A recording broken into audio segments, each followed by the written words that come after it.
Just imagine. It's like the whole video is just like your Okay, Daniel, you have to watch the cameras and my belly. Okay, 5 years, everyone. Novritsch is 5 years old as a company.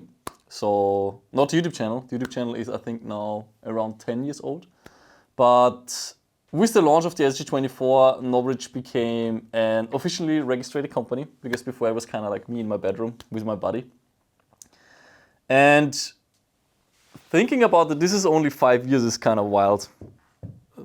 You know, when I see the TAC338 here in front of me, you guys might see a gorgeous looking rifle. What I see is me in Taiwan, sitting in the factory and just trying to make these parts, you know, which are, you know, the upper parts are like the SG24, making these parts work exactly how I want them. I see myself standing in front of a CNC machine with a translator, talking to the CNC guy, being in Taiwanese taxis, struggling with the food there. It's a piece of history for me, really. And this rifle really does the celebration justice. I also have an SG24 here, actually. This is Joseph's. Mine is at home, the 0001.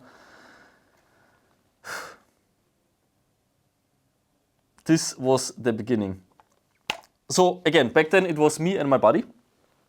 I was in Taiwan, he was back in Austria doing setting up the web shop and all of this. And it's kind of wild to think that in this period, you know, in these 5 years, we grew from, you know, just the two of us basically to, I think now we have 55 people in Vienna and 10 in the East, so in Asia, which we need those people because we can't travel to Asia anymore because of COVID.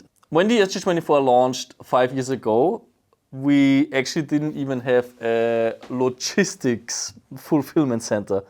I still remember I was talking to the people at the factory, and when the 100 first SG24s were finished, I looked into the factory owner's eyes and I said, I don't have a warehouse. Like, how can we just ship it from here to the people in Europe and the US? And weirdly enough, they agreed on it. We built a logistics center right in the factories and we shipped direct. And maybe some people who are watching this received SG24s from Taiwan.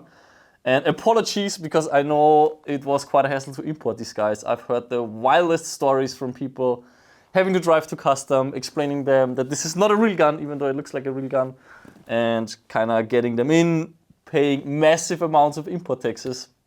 You know, all of these things were, I would say, a bit unknown to me, because we just launched. We wanted to get this product to the people because, you know, I believe this was a big step back then in the Airsoft product landscape. I think it still is. It still has a space, as it's a really good shooting gun. We just shipped them. You guys got them, and I think people were really happy. And with the TAC338, you know, I wanted to kind of revive this, you know, give the SG24 a revival and make it into something more unique. Because by now, lots of people have the SG24. To me, you know, to my heart and to me, it is still a very unique rifle. But you see them on the field everywhere together with the SG10s. So I wanted to make something, you know, a bit more special, like a collector's edition. And I've always been a fan of the movie American Sniper. I was following the Chris Kyle story also before that, and that's what he was using. The TAC338 by McMillan. There's like a couple of pictures of him with the rifle. And also before Novritsch was a thing, I always kind of wanted to make a VSR into a McMillan TAC338. And there was ways to do it. You could like buy a wooden stock and paint it and somehow make it work. But it would be kind of not there. Like, you need a polymer stock, you need the engravings on the receiver to make it look original. And, you know, to really get it to the same scale and to make it as one-to-one as possible, you probably have to invest, well, lots of money to, you know, make a tooling, to inject this kind of stock and to make it work. I did want to go with the SG24 for the upper receiver of this rifle, as well, that's how the company started. So I didn't really want to put an SG10 in there. I wanted to make it, you know, different. Also different to the SG10A2. This is a completely different rifle, different components, made in a different country to a very high quality level. You will feel it. Especially the stock is like, bam! Like when you touch this gun, it's nice. We played with the prototype rifle just to make sure, you know, that everything checks out, that the ergonomics are well done and so on. But the mass production and the one piece that I own, I don't think I will play with it actually. I feel like this is the kind of gun which I just want to hang on the wall and appreciate it. You know, appreciate its beauty, hold it every once in a while, just feel good about it, just have it. This is also why I didn't feel like I want to mass produce this. You know, I could just, you know, call the factory guy, say, hey, let's make another couple thousand pieces. But I don't want to. I want this to be a very unique, special piece, a piece in Airsoft history, a piece that kind of celebrates, again, the 5-year anniversary of the company. Because, you know, back when we started SG24, I would have never thought that this would even become a company. I thought this is like a fun little project, and we do it on the side, and we make a cool rifle. But, you know, what started as a very innocent, you know, me being, I think, back then I was, 22 years old? You know, just being in a factory, trying to make this work. It did turn out as a massive project, and I spent, I think, 3 to 4 months there just to get the prototype done. And then obviously mass production was a lot more work as well. So I thought it's going to be easy. It was really hard, and it took a lot of time and a lot of effort and pretty much all the money I saved back then. But hey, we created this and people liked it. Yeah, this is what we want to celebrate with it. We also did not do a gameplay with it because, you know, again, there's only a limited amount of pieces, and once you play with it, it's just, you know, it's just not the same anymore. It's not brand new anymore.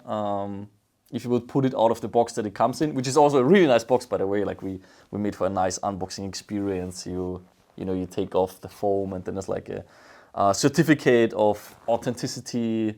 There's like a little letter from me, and it's nice, yeah. So I wanted to keep it new. I wanted to keep it nice and silky here, especially on this coating. You should touch this, it's really nice.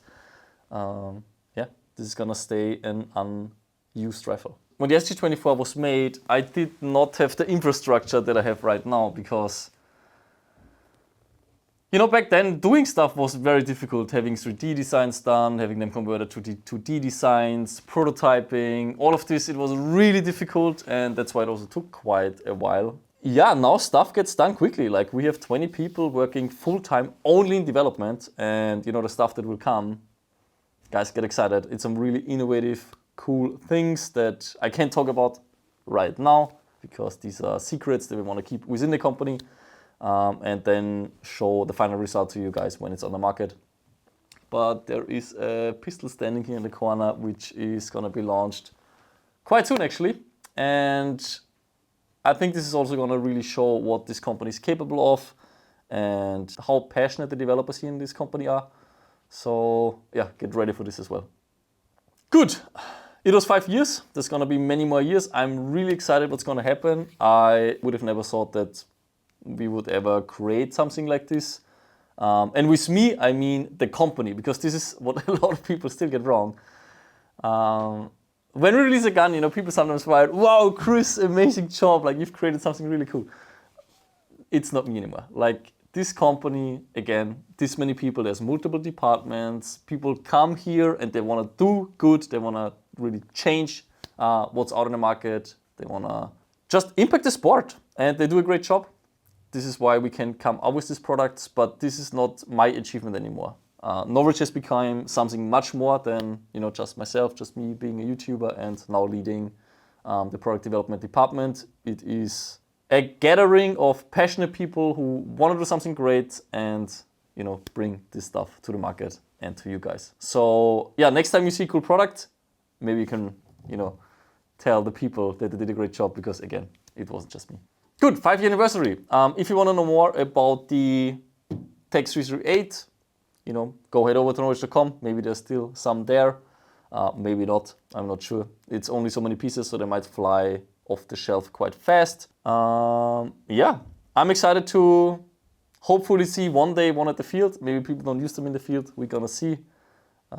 If someone uses it at the field, don't scratch it too much. These are like very beautiful pieces. And yeah, thanks for watching.